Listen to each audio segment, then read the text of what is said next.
Today we're replacing the fuel pump module on my Ford F-150 2005 model. It's the V8 5.4, and I picked this up at O'Reilly's for $116 today in June of 2014. And the problem you get with these is this has an aluminum back, but it fastens onto the frame near the spare tire. And when you get salt and road gum and everything else up against that steel and this aluminum, it tends to corrode.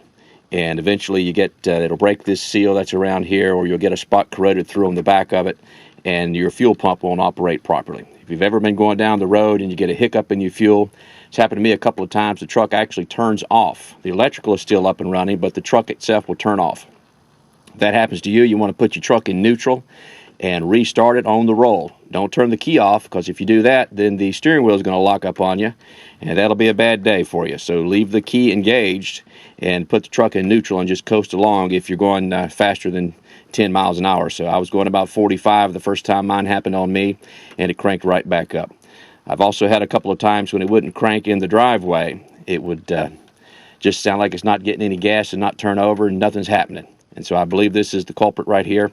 And today we're going to swap this out. I paid, again, $116 for this, tax and all, at O'Reilly's.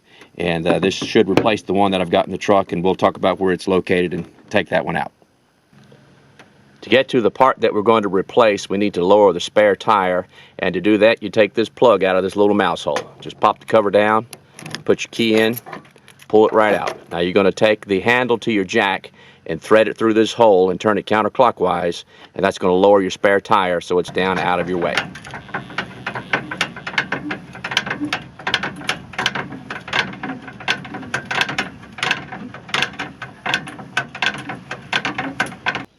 I've got my parking brake set, and I've got my chock in the tire. I've taken the spare tire and I've just pushed it over out of my way. I left it on the cable that's going to pull it back up when I'm done. And if you look up on the frame, that's the part right there that we're going to replace. That's the module for the fuel pump that has corroded. And you can see the two bolts on it are a bit rusty as well. On my truck, it's 2005 F-150. That's an 8mm. I'll go ahead and disconnect that power source and pull that off the frame.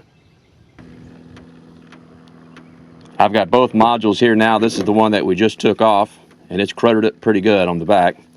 There's your Ford part number on it. This is the one that came on the truck. Again, this is a 2005 F-150, and it's hard to tell if that seal, this is a sealed module, it's hard to tell if that corrosion has gotten through that seal. I really can't tell from here, but what I'm going to do is get me a flathead screwdriver and pop this top off and take a look at it on the inside and see if any of that moisture has gotten in there. But you can see the difference where this aluminum was up against the steel and where it's actually corroded versus on the new one. Now, something that they've done on this new part that we've got, they've put some bushings in here, some rubber bushings that will fit at these screw holes and will hold that aluminum up off of the steel frame, so that hopefully it'll lessen the opportunity for that corrosion to take place. And we'll see how that works. But we'll put that new one on here in just a minute. But first, I'm going to pop this open and see if there's any corrosion inside of this module.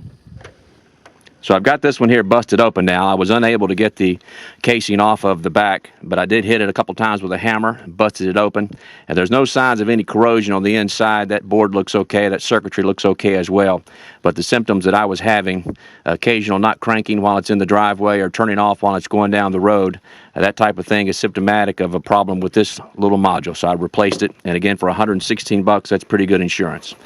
This is a Dorman model that, again, I got at the folks from O'Reilly. I called ahead. My local O'Reilly shop didn't have it, but they put me in touch with the next nearest one that had it in stock for $116. I was on the road, ready to go. These have not been tightened down yet all the way. I just wanted to let you know that this side of the mount bracket has got a slot in it, and this side has got just a straight hole. So you're better off if you put this one in first, and then that way you can sort of adjust to get to this one. And I cleaned this off pretty good, and I sprayed some WD-40 down into those holes so that would limber up that just a little bit. But don't forget, you need to put these spacers in, and they've got to be between the frame and the back plate of this module.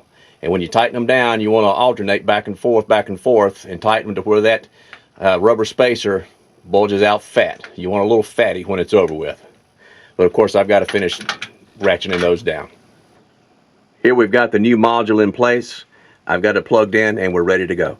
And you can see that these rubber spacers are doing their job. They're keeping a nice distance between the aluminum base of the module and the steel of the frame of the truck. The idea is to keep those two metals separate from one another, and that'll help prevent any future corrosion.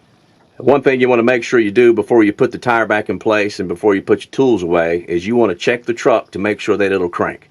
A lot of times guys will put these modules on and the truck won't crank. If that happens, your problem is probably right here in the plug. You need to make sure that that plug is seated all the way down. If it's not all the way down against the base of the module, you're not getting a good contact inside the plug, and the truck is not going to crank. So test your truck first before you put the tire back in place and before you put your tools away. This is a pretty simple fix. Only takes a couple of wrenches to get it done. Only takes about 30, maybe 35 minutes. I did mine in my driveway. You probably can too. So it's not much of a problem to do this. I feel like it's something you ought to be able to do. Good luck with it.